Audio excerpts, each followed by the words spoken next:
A Metro landlord is still under heavy criticism.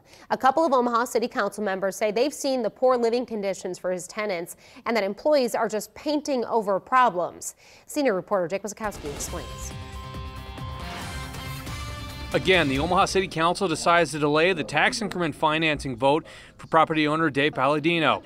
He's asking for up to $285,000 in TIF to renovate the Ainsworth and Beverly apartment buildings at 22nd and Jones. Before the delay, Council President Ben Gray and Councilman Pete Festerson say they'll be voting against the TIF if major changes aren't made.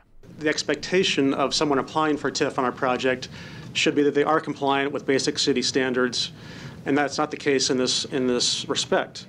Paladino has had code enforcement issues ranging from mold, mice, and bed bugs to dangerous electrical problems. Gray says a city inspector once told a Paladino employee not to paint over mold. It had to be torn out. And then to go into that building, go into that specific apartment, and watch the person who was working for this gentleman paint over the mold in front of my face, that doesn't send a very good message to me. Since the January 29th council meeting, 24 more complaints have come forward. The city says he's fixed 8 so far. Well, I'm going to try to earn their trust.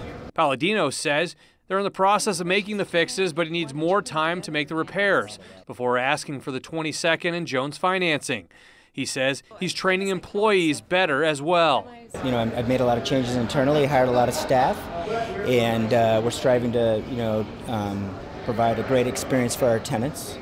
Paladino doesn't believe he's one of the worst landlords in Omaha, as Council President Ben Gray has suggested. Ben just doesn't know me. He just doesn't know me. He doesn't know where my heart's at. I think if he just sat down and talked to me for an extended period of time.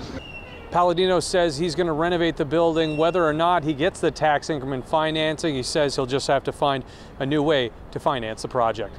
Reporting in downtown Omaha, Jake Wazakowski, 3 News Now.